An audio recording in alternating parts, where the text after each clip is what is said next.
Les retournements de marché, c'est l'endroit exact où la majorité des traders se font massacrer. Et pourquoi? Parce qu'ils entrent trop tôt, parce qu'ils essaient d'anticiper le point bas ou le point haut, parce qu'ils confondent un simple pullback avec un vrai changement de direction. Et au final, ils font toujours la même chose. Ils vendent trop bas, ils achètent trop haut et ils se font sortir juste avant le vrai move. La réalité, c'est que le marché ne se retourne pas par hasard. Un retournement propre laisse souvent des indices précis. Le problème, c'est que la plupart des gens ne savent pas les lire. Alors dans cette vidéo, je vais te montrer comment repérer et trader des retournements de marché de manière propre avec une vraie lecture pro. On va voir ce qu'est réellement un retournement, pourquoi tous les retournements ne se valent pas et surtout 3 types de retournements très puissants que les traders particuliers ratent en permanence. L'inducement, le sweep suivi d'un cassage de structure dans l'autre sens et le retour à l'intérieur du bougie institutionnel. Le but ici, ce n'est pas de te faire rêver. Le but, c'est de te donner une lecture claire, exploitable et surtout actionnable maintenant. Parce qu'un retournement bien compris, ce n'est pas juste un point d'entrée. C'est souvent le début d'un vrai déplacement. Alors entrons maintenant dans le vif du sujet.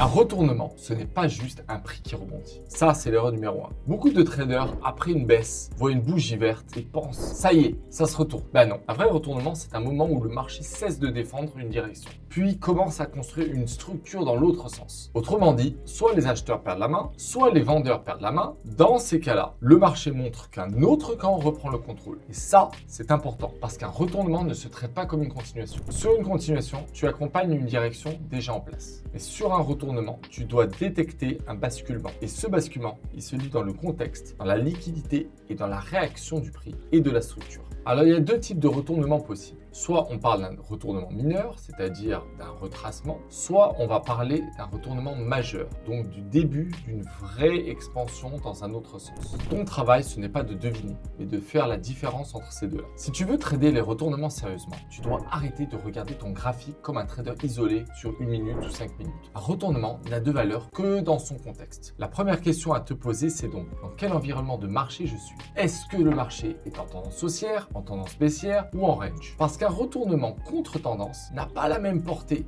n'a pas la même force qu'un retournement qui apparaît à la fin d'une jambe déjà épuisée. Par exemple, si le marché est haussier, comme ici, beaucoup de retournements n'apparaîtront que comme des respirations du prix. A l'inverse, si le marché est déjà faible, alors un petit signal baissier sous une résistance, comme ici, avec un cassage de structure baissier, peut suffire à relancer une vraie impulsion, comme ici avec cette tendance. Ensuite, tu dois identifier les zones importantes, les sommets majeurs, les creux majeurs, les supports, les résistances, les zones de liquidité évidentes, les points où le marché a déjà fortement réagi. Pourquoi? Parce qu'un retournement propre n'est rarement au milieu de nulle part. Il n'est souvent après une phase d'excès, après une chasse à la liquidité ou après l'attaque d'un niveau évident que tout le monde regarde depuis un moment. C'est là que le smart money piège la foule et c'est ici que beaucoup se trompent. Ils veulent trader le pattern avant de comprendre le lieu. Or, en trading, le lieu compte autant que le signal. Une mèche, par exemple, toute seule ne vaut rien. Mais une mèche sur une zone clé, après un excès, là, ça commence à dire quelque chose d'intéressant. Retiens bien ça. Ne traite jamais un retournement de façon isolée. C'est là qu'on rentre dans le concret. Je vais te montrer 3 types de retournements que je considère comme particulièrement intéressants parce qu'ils racontent quelque chose sur l'intention du marché. Le premier d'entre eux, c'est l'inducement. L'inducement, c'est un des pièges les plus classiques du marché. Le principe est simple. Le marché pousse les traders à croire à une continuation, comme ici, avec premier cassage de structure, la baisse, deuxième cassage de structure, et le marché revient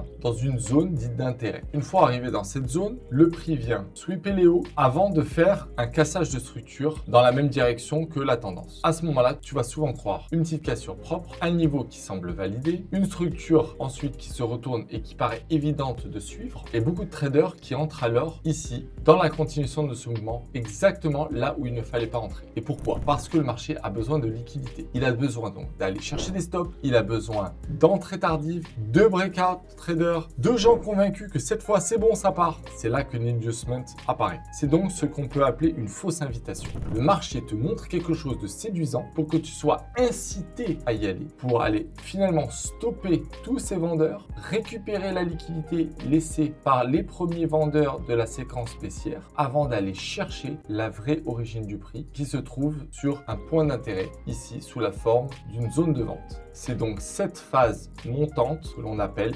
l'inducement. Alors qu'est-ce qu'on doit lire ici? Ce n'est pas juste un rejet, on doit lire que le marché a utilisé la conviction de la foule comme carburant. En allant chasser cette liquidité, le marché se donne alors une force, une énergie pour ensuite partir dans le sens opposé. C'est précisément pour ça que ce type de retournement est puissant. Il ne repose pas uniquement sur une bougie, mais sur un piège de lecture. Alors quand tu identifies un inducement, tu ne te contentes pas de voir un rejet, tu comprends qui s'est fait piéger, où et pourquoi. Le deuxième type de retournement que l'on va voir, c'est le sweep, avec cassage de structure interne dans la direction opposée. Là, c'est probablement l'un des retournements les plus propres à trader quand il est bien exécuté. Le schéma est le suivant. Après être parti dans une dynamique haussière, ici avec un cassage de structure 1 et 2, le marché se retourne et vient balayer un creux évident. Il déclenche les stops placés ici lorsque le marché est monté et que les acheteurs ont remonté leur stop loss ABE, voire qu'ils ont laissé sous le niveau d'achat ici. Puis une fois que les stop loss ont été déclenchés, le marché décide de casser la structure ici dans la direction opposée. C'est ça qui est important. Le sweep tout seul ne suffit pas. Beaucoup de traders voient une prise de liquidité et entrent directement. Erreur classique. Un sweep, ce n'est pas une confirmation. C'est juste un événement. La vraie information arrive après. Est-ce que le marché est capable de casser la structure opposée? À partir de ce moment-là, tu n'es pas dans l'hypothèse. Tu commences à avoir une lecture structurée. Prise de liquidité, rejet, puis bascule de structure. Et ça, c'est très fort parce que tu as à la fois le piège, la réaction et la preuve que le marché n'a plus envie d'aller dans la première direction qui était baissière. C'est ce qui sépare un retournement propre d'un simple retracement. Le sweep ici te dit on est allé chercher la liquidité. Le BOS opposé te dit maintenant le marché commence à accepter l'autre direction. Et c'est souvent là que se trouvent les meilleures lectures. Pas au moment du sweep lui-même, mais après la confirmation structurelle ou sur le retest de la zone ici qui suit la cassure. Après quoi, le marché part. Maintenant, voyons voir le troisième type de retracement possible à travers le jeu d'une bougie institutionnelle. Celui-là, beaucoup de traders ne le regardent même pas, alors qu'ils peuvent donner des lectures extrêmement puissantes. Ici, on parle d'une bougie institutionnelle, c'est-à-dire une bougie anormalement forte, anormalement impulsive, qui traduit une intervention lourde ou un déséquilibre massif.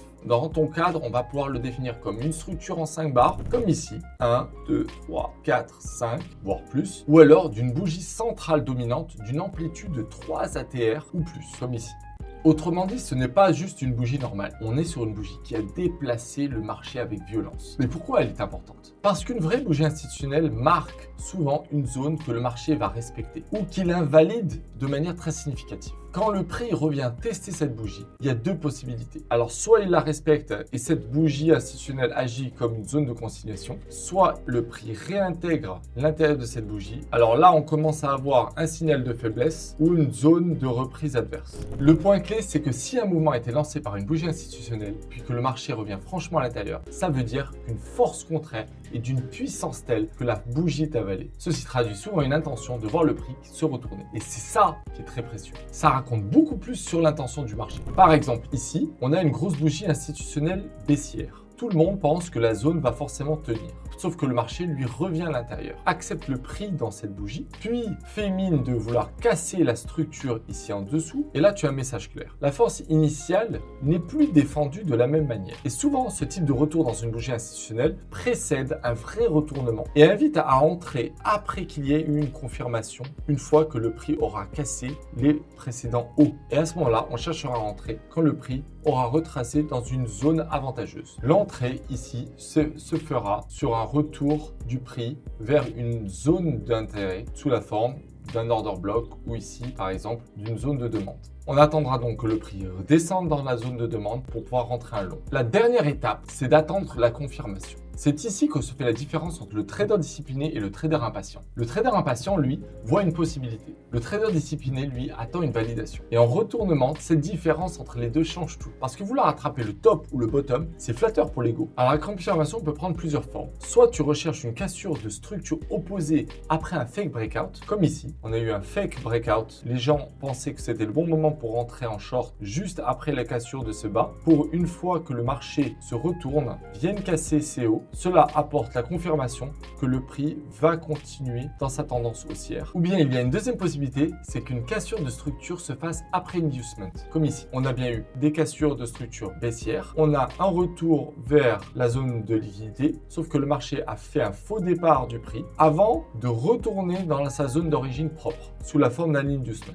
Et là, on attend que le prix descende sous ce niveau, fasse un retest propre après la cassure pour pouvoir rentrer. On va descendre sur un demi-temps inférieur pour voir le niveau précis d'entrée. Le prix vient casser cette structure interne après avoir validé la direction avec ses cassages de structure externe. On voit que le prix a laissé derrière une zone de vente qui sera potentiellement notre zone d'entrée short. Ce que tu veux, c'est une preuve que le marché commence à accepter le sens opposé. Entrer trop tôt, c'est le meilleur moyen de se faire stopper sur le bruit alors que le vrai setup existe. Et ça, c'est un problème d'impatience, pas un problème de stratégie. Alors, trader le retournement, ce n'est pas prédire l'avenir. C'est d'apprendre à lire l'épuisement, la liquidité, la structure et les forces de contrôle qui s'exercent entre les acheteurs et les vendeurs. C'est important que tu retiennes les différentes formes de retournement. Pour résumer, tu peux avoir un inducement où le marché attire dans un sens avant de repartir dans l'autre. Tu peux avoir un sweep suivi d'un cassage de structure opposée qui va te montrer une vraie bascule structurelle. Tu peux avoir une réintégration dans une bougie institutionnelle, ce qui te signalera qu'il y a un déséquilibre qui n'est plus défendu.